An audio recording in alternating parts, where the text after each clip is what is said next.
मैं माननीय सदस्यों से आग्रह करूंगा कि नियम 371 के अधीन मामलों को उठाने की अनुमति प्रदान की गई है।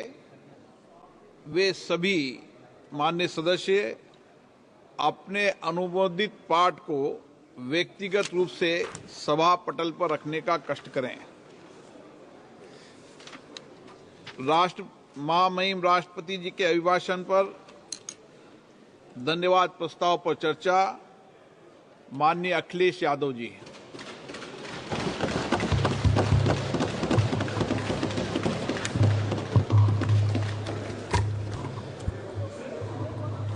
अध्यक्ष महोदय, मैं आपका धन्यवाद देता हूं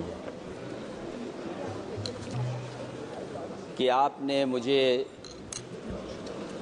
महामहिम राष्ट्रपति जी के अभिभाषण पे बोलने का मुझे समय दिया है। अध्यक्ष जी,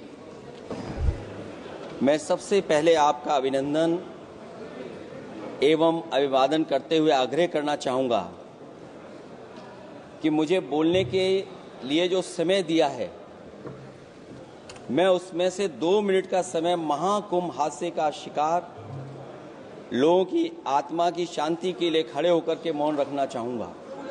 अगर किसी अन्य को भी सच्चे मन से मृतकों के प्रति सच्चा भाव है तो वो भी हमारे सांसदों के साथ खड़ा होकर के ये मौन श्रद्धांजलि अर्पित कर सकता है। ये माननीय सदस्य अध्यक्ष महोदय, अगली लाइन अध्यक्ष महोदय, ये विषय अध्यक्ष महोदय, आप सीनियर लीडर हैं। अध्यक्ष महोदय, ये अधिकार आपका है। कभी नहीं रही। ये मैंने विषय मेंशन करते हुए भरोसा है इस विषय पर मौन कर दिया था, इसलिए अध्यक्ष का अधिकार है। हाँ, मैं वही अध्यक्ष महोदय, ये जो बात मैं शुरू कर रहा हूं, जहां मैंने मौन 2 मिनट के लिए श्रद्धांजलि की बात की है, ये अधिकार मेरा नहीं है अध्यक्ष महोदय, ये अधिकार आपका है।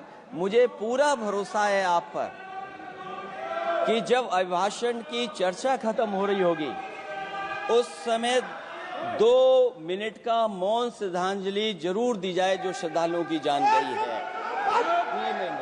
नहीं अध्यक्ष महोदय, नहीं अभी 1 मिनट आप लोग कुछ मत बोलो। नहीं कुछ नहीं। अध्यक्ष महोदय,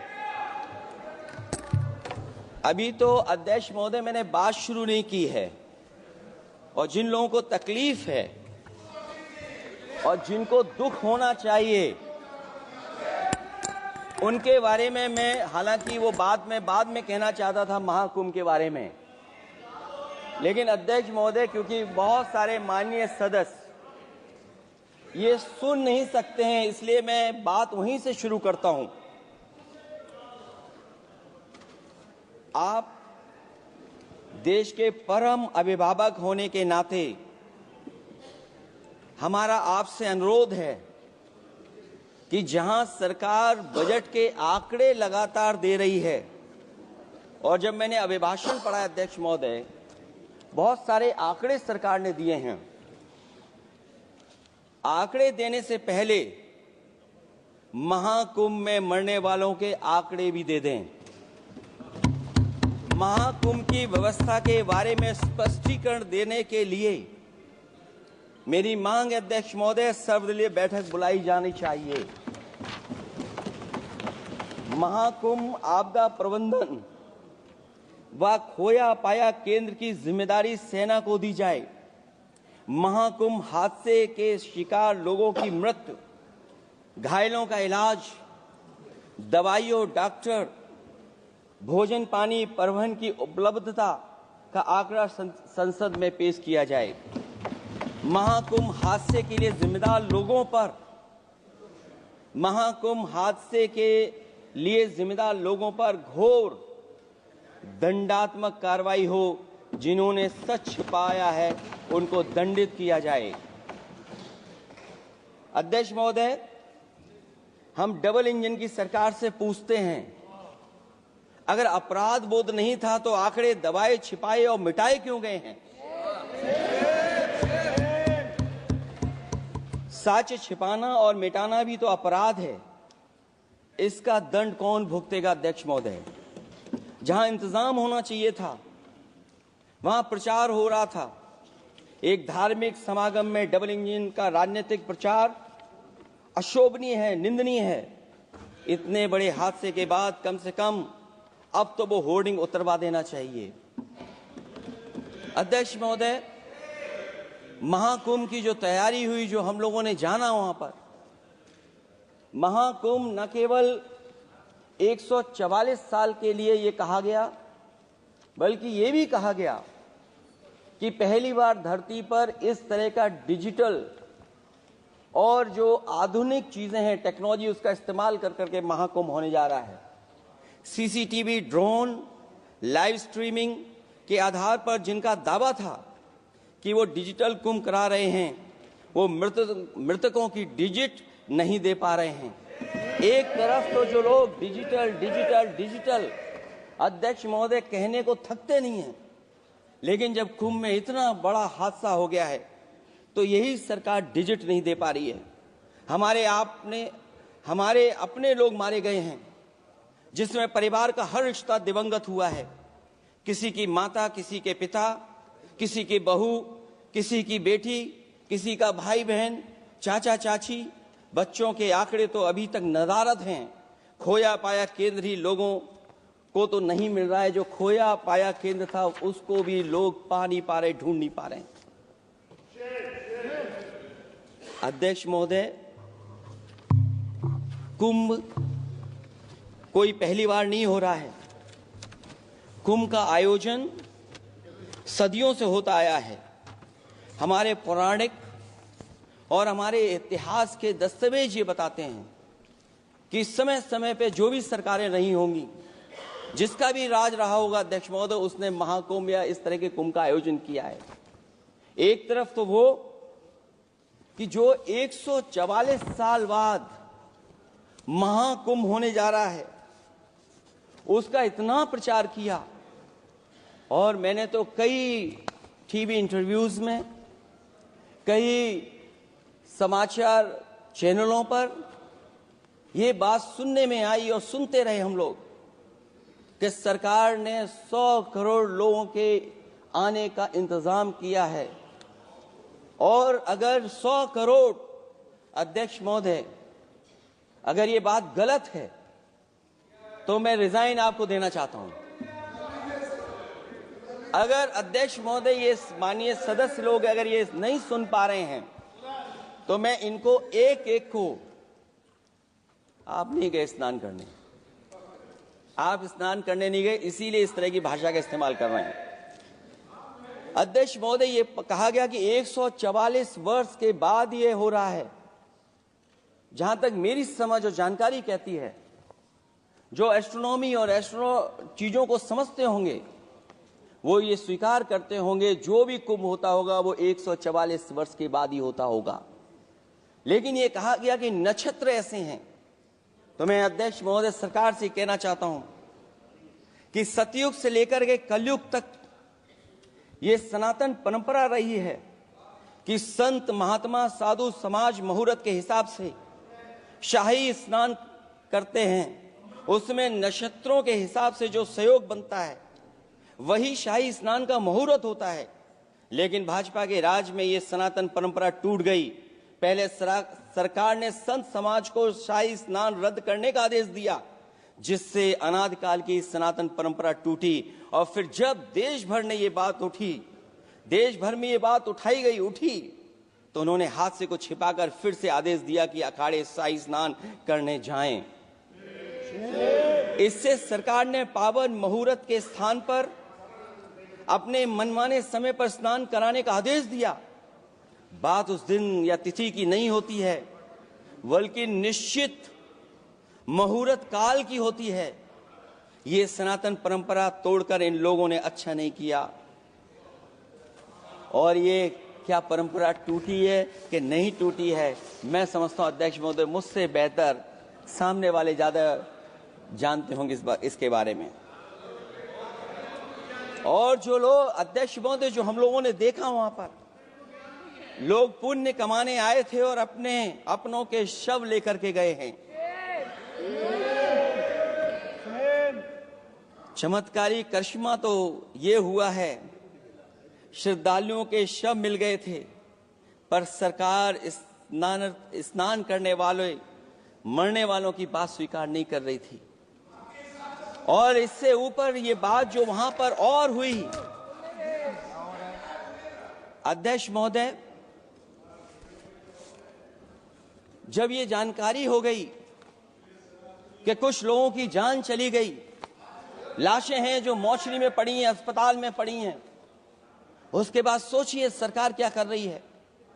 अपने सरकारी हेलीकॉप्टर में फूल भर करके फूलों को डालने का काम किया। सोचिए, ये हमारी कहां की सनातनी परंपरा है। मैं जानना चाहूंगा सदन के माध्यम से हमारे माननीय सदस्य बताएं कि जहां लाशें पड़ी रही हों, न जाने कितनी चप्पलें पड़ी थीं, न जाने कितनी चप्पलें पड़ी थीं, न जाने कितने कपड़े पड़े थे, महिलाओं की साड़ियां थी, कपड़े थे,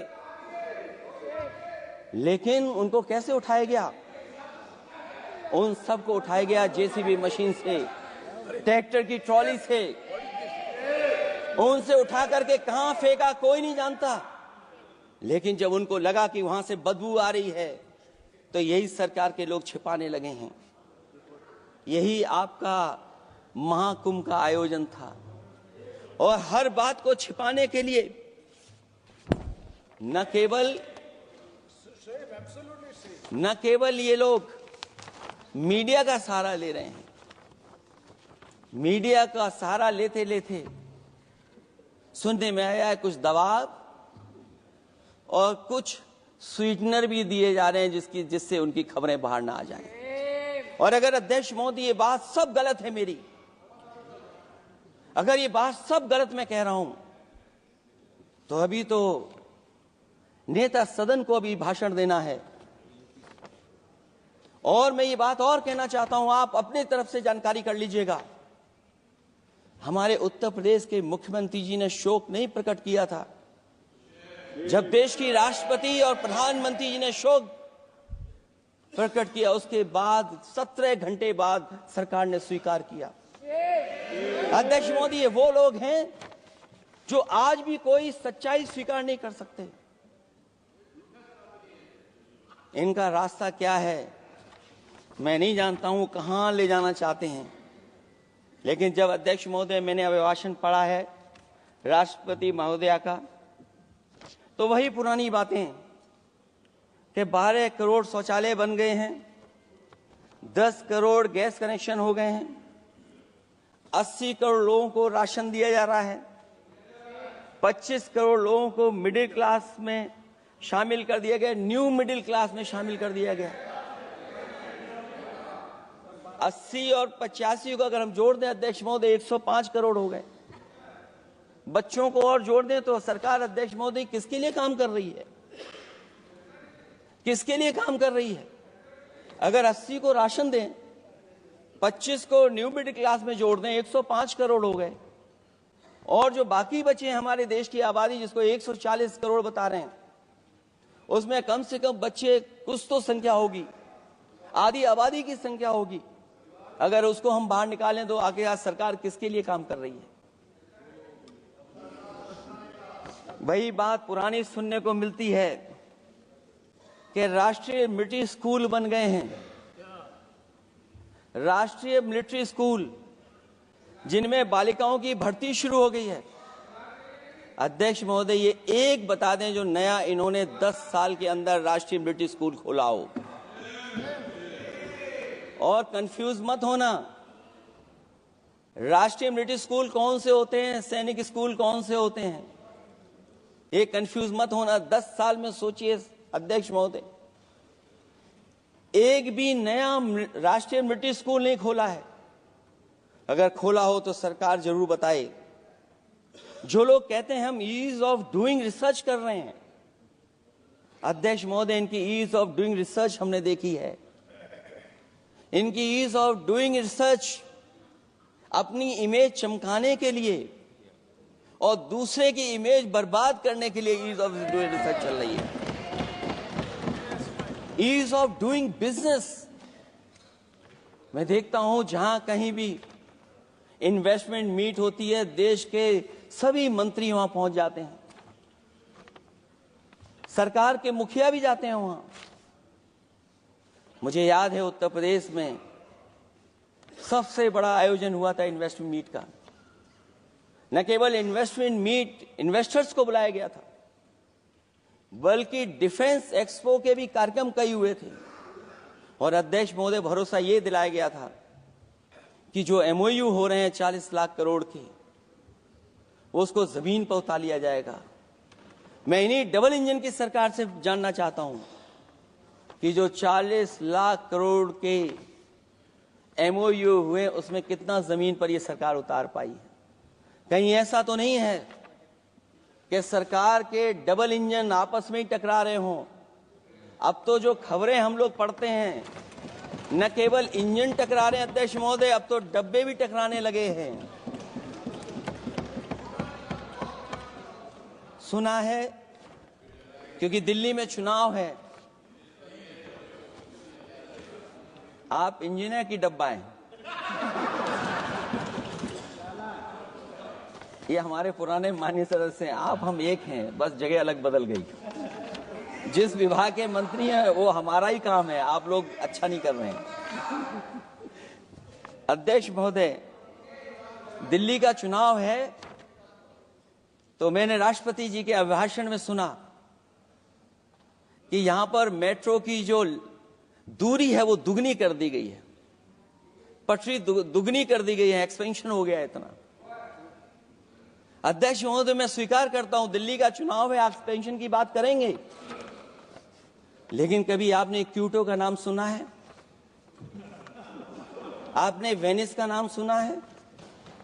मैं अध्यक्ष महोदय आपके माध्यम से, जिसको क्यूटो बनाने के लिए सपना देखा गया था, 10 साल पूरे हो गए हैं, अभी तक वहां पर मेट्रो की शुरुआत नहीं कर पाए हैं। और अध्यक्ष महोदय, मैं ये बात इसलिए कह रहा हूं, अध्यक्ष महोदय मैं इसलिए बात कह रहा हूं कि जिस समय समाजवादी सरकार थी, जितनी भी मेट्रो आज यूपी में चल रही हैं, सब की सब समाजवादियों की देन है, एक भी आपकी देन नहीं है। और इस समय पर मैं याद करना चाहता हूं, उस समय देश के प्रधानमंत्री मनमोहन सिंह जी को जब मैं पहली बार मुख्यमंत्री बनकर के उनसे मिलने गया था, मैं बहुत सारे उनके काम उत्तर प्रदेश के लेकर के गया था। आज वो हमारे बीच नहीं हैं, लेकिन कम से कम उन्हें इसी बात से याद कर रहे हैं, जो जो मैंने काम उस समय दिए थे, एक एक काम उस समय के प्रधानमंत्री जी ने मेरा पूरा कर करके, और उसका परिणाम ये हुआ है अध्यक्ष महोदय, और उसका परिणाम ये हुआ है कि आज उत्तर प्रदेश में जितनी भी मेट्रो चल रही है, चाहे वो लखनऊ की हो, कानपुर की हो, आगरा की हो, नोएडा की हो, ग्रेटर नोएडा को जोड़ रही हो, दिल्ली को जोड़ रही हो। और अध्यक्ष महोदय, जिस समय उद्घाटन हुआ था दिल्ली से नोएडा को जोड़ने वाली मेट्रो का, उस समय देश के प्रधानमंत्री एक विदेश के बहुत बड़े उनके साथ बैठ करके गए थे उद्घाटन करने। वो अगर किसी ने काम किया था पूरा, तो नोएडा अथॉरिटी और समाजवादी सरकार ने, उसमें आपकी देन कोई नहीं थी। ये बात मैं मेट्रो की इसलिए कर रहा हूं कि जो लोग दिल्ली में मेट्रो बना रहे हैं, वो बनारस में मेट्रो क्यों नहीं बना पा रहे हैं? और दिल्ली का विकास अपने आप हो जाएगा, बस ये जो भारतीय जनता पार्टी की दिल्ली वाली सरकार है वो हस्तक्षेप करना बंद कर दे। अध्यक्ष महोदय, रिवर लिंकिंग का कार्यक्रम कुछ दिन पहले प्रधानमंत्री जी ने किया। अध्यक्ष महोदय, मैं आपके माध्यम से, जहां किसानों के लिए एक नई चीज आ रही है, जिससे कि न केवल उनकी खेती बाड़ी बल्कि बहुत सा सुधार दिखाई देगा। खेती बाड़ी को भी पानी मिलेगा, पीने का भी पानी होगा। इंटरलिंकिंग पुरानी योजना है, और मुझे याद है जब पहली बार उसका एमओयू साइन हुआ था, उस समय दोनों प्रदेश के मुख्यमंत्री शामिल थे, लेकिन जब उद्घाटन हुआ है तो दोनों के प्रदेश के मुख्यमंत्री वहां से गायब थे। और वो कारण अगर जानना चाहोगे तो वो कारण भी बता दूंगा अगर आप कहोगे तो। जहां इंटरलिंकिंग हो रही रिवर की, ये अच्छी योजना है, 40,000 करोड़ रुपए आप खर्च करने जा रहे हैं। लाखों लाख जमीन उत्तर प्रदेश और मध्य प्रदेश की सिंचाई के लिए शामिल हो जाएगी, लोगों को पीने का पानी मिलेगा। लेकिन जिनकी जमीन जाएगी उन किसानों को, गरीबों को क्या सरकार मदद कर रही है? लैंड एक्विजिशन मैंने भी की एक समय पर, और मुझे याद है अध्यक्ष महोदय, जब मैंने लैंड एक्विजिशन किया था उसमें भारत का ये लैंड एक्विजिशन एक्ट नहीं आया था। मैंने किसानों से बातचीत की थी और किसानों से समझाया कि ये योजना से, परियोजना से क्या लाभ होने जा रहा है। वहां के किसान तैयार हो गए और उसका परिणाम ये था कि 21 महीने में देश का सबसे बेहतरीन एक्सप्रेसवे और जमीन एक्वायर कर करके हम लोगों ने बना करके दिखा दिया। और जब उद्घाटन हुआ था तो उसमें भारतीय वायुसेना के विमान सुखोई और मिराज को उतार करके हम लोगों ने उद्घाटन किया था उसका। ये बात मैं इसलिए बता रहा हूं, जिस हाईवे पर देश के प्रधानमंत्री उतरे थे और उद्घाटन के बाद प्रधानमंत्री जी के पीछे पीछे कोई चल करके आया था, वो हाईवे भी अगर किसी ने डिजाइन किया था तो समाजवादी सरकार का डिजाइन था, वो भारतीय जनता पार्टी का डिजाइन नहीं था। और अगर इनका डिजाइन होता तो उत्तर प्रदेश में कोई नया हाईवे ऐसा बना करके दिखाएं जिसमें हवाई जहाज उतर जाए। नहीं तो मैं मानूंगा कि आप जो कह रहे हैं कि आधुनिक इंफ्रास्ट्रक्चर बनाना चाहते हैं, आपकी परिभाषा क्या है आधुनिक इंफ्रास्ट्रक्चर की? और ये बात में जो इतनी घुमा फिरा के कह रहा हूं, वो बात में लौट करके उसी पे जा रहा हूं अध्यक्ष महोदय। अगर 40,000 करोड़ की योजना बनी है रिवर इंटरलिंकिंग की, तो जिन किसानों की, जिन गरीबों की जमीन जा रही है, उन किसानों को आप सही तरीके से मुआवजा, मदद उनकी क्यों नहीं कर रहे हो आप? अध्यक्ष महोदय, मैं इस अभिभाषण के माध्यम से जब सदन में जवाब आए तो उन किसानों की मदद होनी चाहिए। वो किसानों के पास कुछ नहीं है। उसके बाद आपका जो पैकेज है, आपका पैकेज पता नहीं क्यों कंजूस बनाता है कोई, आपका पैकेज कंजूस बनाता है कोई। कम से कम आपका दिल बड़ा होना चाहिए, और इतना बड़ा दिल हो कि किसान खुशहाली के रास्ते बजाए। आपने किसानों की आय दोगुनी नहीं की, आप आय दोगुनी नहीं कर पाए हैं। कम से कम उन्हें वो मदद करने का काम करें। इसमें अध्यक्ष महोदय, मैं राष्ट्रपति जी के अभिभाषण पर पढ़ रहा था कि सोलर को लेकर के और रूफटॉप सोलर एनर्जी को, स्कीम को लेकर के बहुत बड़ी योजना और कई हजार करोड़ रुपए सरकार खर्च कर रही है। मुझे याद है जब देश के राष्ट्रपति कलाम साहब थे, उन्होंने एक प्रेजेंटेशन किया था सरकार के सामने, और प्रेजेंटेशन के बाद मैंने उनसे निवेदन किया कि अगर ये योजना मैं कर दूं तो आप क्या उद्घाटन करने आएंगे? उन्होंने कहा कि अगर ये आप कार्य योजना लागू कर देंगे तो उद्घाटन करने भी मैं आऊंगा। अध्यक्ष महोदय, उस दिन आंधी तूफान था, टेंट बिल्कुल उड़ गया था, इतना शायद पानी और बिजली का चमकना इतना था कि मैंने खुद रिक्वेस्ट की थी उनसे कि आप मत आइए, फिर कभी हम लोग कार्यक्रम कर लेंगे। लेकिन वो कार्यक्रम में आए, उन्होंने उद्घाटन किया। और अध्यक्ष महोदय, जो लोग कह रहे हैं 40,000 करोड़ की रूफटॉप स्कीम लाए सोलर की, जो मिनी ग्रिड बना करके पूरे के पूरे गांव को हम लोगों ने फ्री बिजली दी थी। फ्री बिजली उनको मिलती थी 24 घंटे, उनकी चक्की चलती थी, उनका सिंचाई का पानी का इंतजाम होता था। जब तक समाजवादी सरकार रही तब तक वो योजना चलती रही, और जैसे ही समाजवादी सरकार गई, इन्हीं के लोगों ने उसका मेंटेनेंस रोक दिया।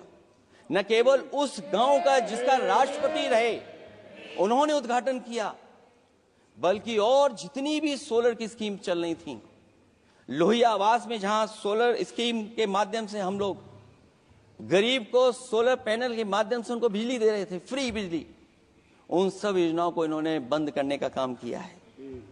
सोचिए, ये वो लोग हैं जो इंफ्रास्ट्रक्चर बनाना चाहते हैं। अध्यक्ष महोदय, चीन के सवाल को लेकर के कांग्रेस पार्टी के भी कुछ विचार हैं, हमारे भारतीय जनता पार्टी के लोगों के भी विचार हैं। सच्चाई ये सदन और ये देश भी जानता है एक समय पर हम लोगों ने बहुत लाखों लाख किलोमीटर की जमीन, लाखों लाख एकड़ की जमीन हम लोगों ने खोई, और अब उसी रास्ते पर भारतीय जनता पार्टी चल रही है। अध्यक्ष महोदय, सवाल यह है, जमीन खोने के साथ साथ भारतीय जनता पार्टी स्वीकार नहीं कर रही है कि जमीन चीन ने कब्जा की है।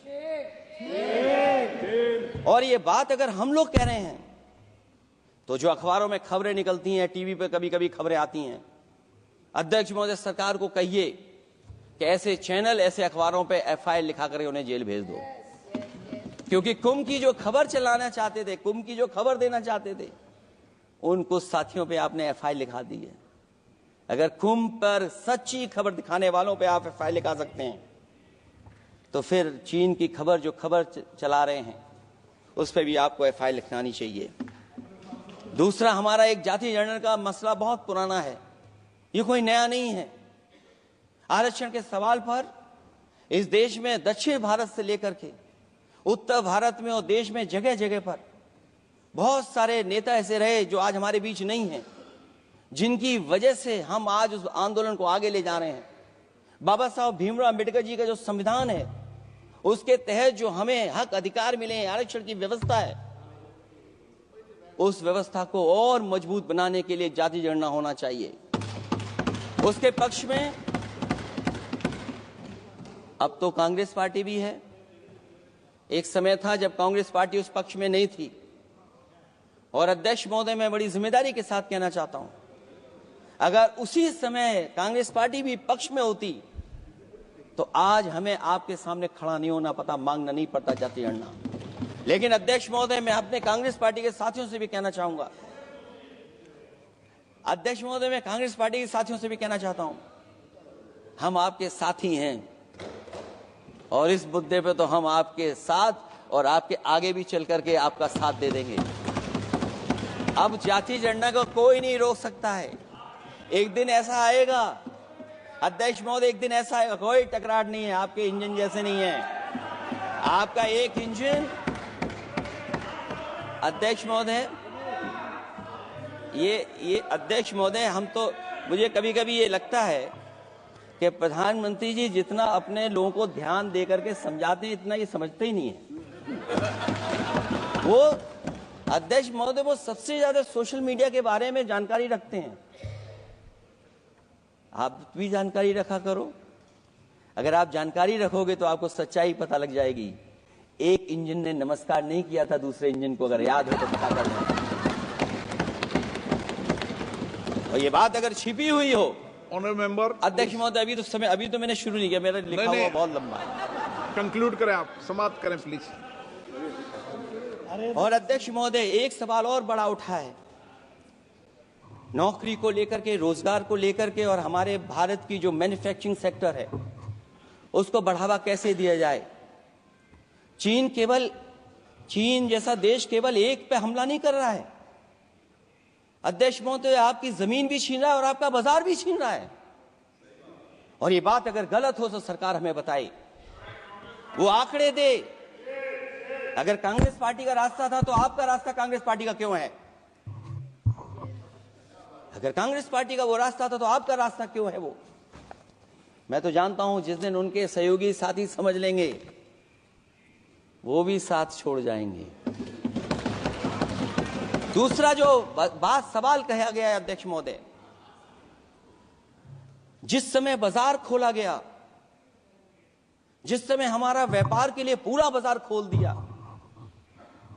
हमसे ज्यादा वित्त को समझने वाले इकोनॉमिस्ट और बहुत सारे जानकार लोग, वो मुझसे बेहतर समझते होंगे, लेकिन मैं ये बात समझता हूं कि जिस समय बाजार खोला गया उस समय ध्यान उतना हमारे देश की अर्थव्यवस्था पर नहीं रखा गया। अगर उसी समय पर मैन्युफैक्चरिंग सेक्टर को जिस जिम्मेदारी से रखना चाहिए था नहीं रखा गया, अगर उस समय रखा गया होता तो शायद अध्यक्ष महोदय हम लोग चीन से आगे निकल गए होते। आज चीन आ गए, हम लोग पीछे हैं। क्या आप इनको ज्ञान दे रहे हो क्या? अध्यक्ष महोदय, अपना रास्ता तो वही है, साइकिल वाला। इसलिए अध्यक्ष महोदय, अगर मेरा समय है अभी, क्योंकि मैं बहुत कुछ लेकर के आऊं, और जहां तक प्लीज। इंफ्रास्ट्रक्चर की बात है। आप कहते हैं कि देश का आधुनिक इंफ्रास्ट्रक्चर बनेगा, न केवल उसके नागरिकों को एक बेहतर जीवन देश की नई पहचान देता है, बल्कि देश को एक नया आत्मविश्वास भी देता है।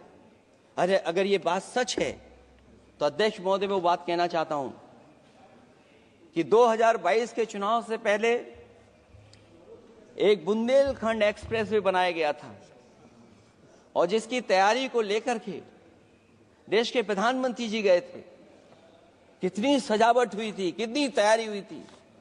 जो हमारे बुंदेलखंड के साथी माननीय सदस्य चलते होंगे बुंदेलखंड के एक्सप्रेसवे पर, वो जानते होंगे। प्रधानमंत्री जी उद्घाटन करके गए, पानी बरस गया, बुंदेलखंड बह गया, एक्सप्रेसवे बह गया। और सोचिए अध्यक्ष महोदय, कब उद्घाटन किया था आपने? 22 में, और आज भी मेंटेनेंस चल रहा है उसमें। 22 के बाद से आज तक भी मेंटेनेंस चल रहा है। और कहीं अगर आपने जो गाड़ियां बाजार में ला दी हैं, जो बाजार में आजकल अध्यक्ष महोदय जो गाड़ियां आ गई हैं, अगर वो कहीं अपनी रफ्तार से चलेंगी तो या तो पेट दर्द होगा या कमर का दर्द होगा, दोनों में से एक के लिए तो इलाज जाना ही पड़ेगा। और वो कितने हजार करोड़ का बना? 14,000 करोड़ का। इसी तरह गोरखपुर लिंक एक्सप्रेसवे यूपी में 91 किलोमीटर।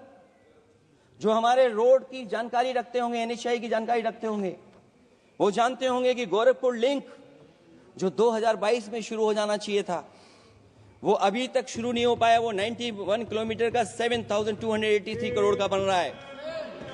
जो पूर्वांचल एक्सप्रेस वे, कभी समाजवादी सरकार ने उसको डिजाइन किया, उसको सब कुछ आगे बढ़ाया, वो 340 किलोमीटर का 22,000 करोड़ के लगभग का बना है।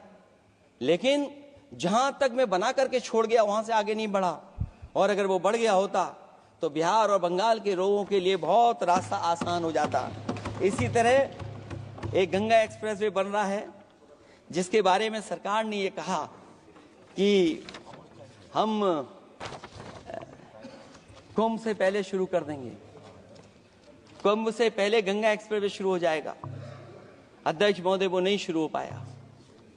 मुझे लगता है जिस रफ्तार से वो काम हो रहा है, अगला जब अर्ध कुंभ आएगा तब तक ही बन पाएगा वो। ये बातें मैं इसलिए बोल रहा हूं अध्यक्ष महोदय, क्योंकि यूपी को, बिहार को दे दिया, हमें कोई तकलीफ नहीं है। बिहार भी तरक्की करे, हम भी साथ देंगे बिहार का, कोई तकलीफ नहीं है। लेकिन यूपी में अगर कोई भी एक भारत सरकार के एनएचआई का एक्सप्रेसवे आया हो तो बता दे। एक भी कोई एक्सप्रेसवे दिया हो तब, जब देश के प्रधानमंत्री को 2 बार और नहीं तीसरी बार भी मौका दिया उत्तर प्रदेश ने। मैं अध्यक्ष महोदय आपका इशारा समझ रहा हूं। बाकी अध्यक्ष महोदय भाषण में अब बजट पे पढ़ दूंगा, मेरा बाकी भाषण बजट में होगा। मैं अपना भाषण खत्म करते हुए केवल इतना कहना चाहता हूं, मैं जो मेरे सुझाव आए हैं उन सुझावों को शामिल करे सरकार, और केवल प्रचार में न रहे सरकार। अध्यक्ष महोदय, मैं अपनी बात खत्म करने से पहले जो राष्ट्रपति जी ने कहा है, मैं भी सहमत हूं उससे। मैं उनकी सब लाइनें पढ़ना चाहता हूं। जो राष्ट्रपति महोदया जी ने कहा है, मैं उससे सहमत हूं। हमारा हिंदुस्तान 140 करोड़ आबादी वाला देश है। हमारे यहाँ भिन्न भिन्न राज्य, भिन्न भिन्न क्षेत्र, भिन्न भिन्न भाषाएं हैं, परंतु एक राष्ट्र के रूप में हमारी एक ही पहचान है, हिंदुस्तान। और हमारा एक ही संकल्प है, एक ही लक्ष्य है, विकसित हिंदुस्तान। आने वाले वर्षों में देश को विकसित राष्ट्र बनाने के लिए हम सभी दृढ़ संकल्पित हैं। इस संकल्प में देश के शहीदों की प्रेरणाएं हैं, पूज्य बापू के मानवीय आदर्श हैं, और सरदार पटेल जैसी मां भारती की संतान द्वारा हमें दिलाई गई एकता की शपथ है। हमें इन प्रेरणाओं को आगे रखते हुए एकता के इस समर्थ विकसित हिंदुस्तान के संकल्प को पूर्ण करना है। आइए हम एक बार फिर एकता के संकल्प को दोहराएं और हिंदुस्तान के सपनों को पूरा करने के लिए कटिबद्ध हों। जब हम साथ मिलकर बढ़ेंगे तो हमारी भावी पीढ़ियां 2047 में अवश्य विकसित, सशक्त, समर्थ, समृद्ध, सोशलिस्ट, सेकुलर, डेमोक्रेटिक हिंदुस्तान देखेगी। मैं इतनी ही बात कहते हुआ, क्योंकि 10 बजट आपने पेश किए हैं, वो आप समझ गए होंगे, आप समझ गए बात को जो मैं कह रहा हूं। अध्यक्ष महोदय, जो बात मैं कह रहा हूं वो बात वहां तक पहुंच गई है, उनके चेहरे बता रहे हैं कि बात वो पहुंच गई है। और मैं अपने अंत में बस यही कहूंगा, क्योंकि 10 बजट के बाद ये अभिभाषण सुन रहे हैं हम लोग, 11वां बजट आ गया है। बजट हो ऐसा जिसमें सबके लिए उम्मीदें हों, समृद्धि की दिवाली और खुशियों की ईद हो। बहुत बहुत धन्यवाद अध्यक्ष महोदय, मैं आपका धन्यवाद देता हूं और सभी माननीय सदस्यों का जिन्होंने सुनने का काम किया। बहुत धन्यवाद। श्री सौगत राय जी।